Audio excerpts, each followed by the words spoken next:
Hi friends, Amazon പ്രൈമിൽ കൂടെ ഇന്നലെ രാത്രി റിലീസായിട്ടുള്ള വാഗ്ഗേൾ എന്നുള്ള ഒരു സീസണാണ് ഇന്ന് നമ്മൾ നോക്കാൻ പോകുന്നത്. ആകെ 30-35 മിനിറ്റ് ദൈർഘ്യം മാത്രമുള്ള 9 എപ്പിസോഡുകളുണ്ട് ഇതിൻ്റെ സീസൺ 1. ഇത് ഒറ്റ വാക്കിൽ ചോദിച്ചു കഴിഞ്ഞാൽ നമ്മൾ ചില കൂതറ സാധനങ്ങളൊക്കെ നമുക്ക് കണ്ടുകൊണ്ടിരിക്കുമ്പം ഇഷ്ടപ്പെടാറുണ്ട്.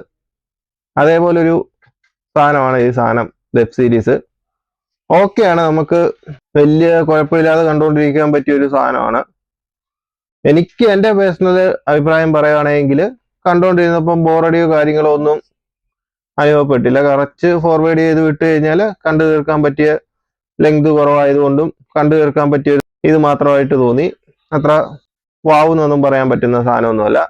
ഒരു ജസ്റ്റ് ഓക്കെ ഫീല് മാത്രം കിട്ടുന്നൊരു വെബ് സീരീസ്. ബേസിക്കലി ഒരു 6 പെണ്ണുങ്ങളുടെ കഥയാണ് ഇതിൽ പറയുന്നത്.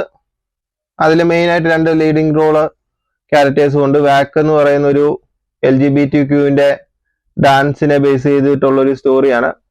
ഇതിൽ കുഴപ്പമില്ല, ഓക്കെ ഒരു സ്റ്റോറിയും കാര്യങ്ങളും ഒക്കെയാണ്. പക്ഷെങ്കിൽ ഇതിൽ നമുക്കെല്ലാം പ്രെഡിക്റ്റ് ചെയ്യാം.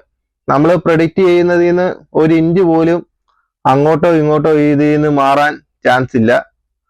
അതുകൊണ്ട് തന്നെ നിങ്ങൾക്ക് എല്ലാവർക്കും ഇഷ്ടപ്പെടുമെന്ന് എനിക്ക് ഉറപ്പൊന്നുമില്ല. എല്ലാവർക്കും ഇഷ്ടപ്പെടാൻ ചാൻസും കുറവാണ്.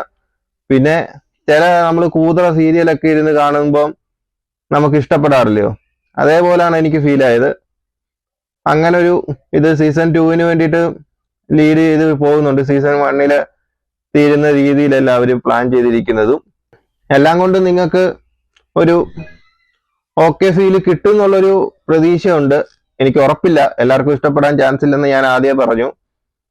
പിന്നെ നിങ്ങൾ കണ്ടു നോക്കൂ, ഇത് മലയാളം എല്ലാ ലാംഗ്വേജിലും അവൈലബിൾ ആയിട്ടുണ്ട്. മലയാളം ഡബിങ് അത്ര മോശമൊന്നുമല്ല, മലയാളം തമിഴ് ഡബിങ്ങും അത്ര മോശമൊന്നുമല്ല. ഏത് ഡബിങ് ആണെങ്കിലും കാണാൻ പറ്റും. പിന്നെ ഡാൻസ് ബേസ്ഡ് സീരീസ് ആണ്, കൂടുതലും ഡാൻസ് രംഗങ്ങളൊക്കെയാണ് ഉള്ളത്. നിങ്ങൾ കണ്ടു നോക്കിയിട്ട് നിങ്ങളുടെ അഭിപ്രായങ്ങൾ എന്തായാലും പറഞ്ഞോ ഗൈസ്. അപ്പം അടുത്തൊരു വീഡിയോയുമായിട്ട് വീണ്ടും കാണാം. ബൈ. നീ എവിടെ പരിപാടി അവതരിപ്പിച്ചാലും ഇത് തന്നെയാണല്ലോ നിന്റെ വിധി.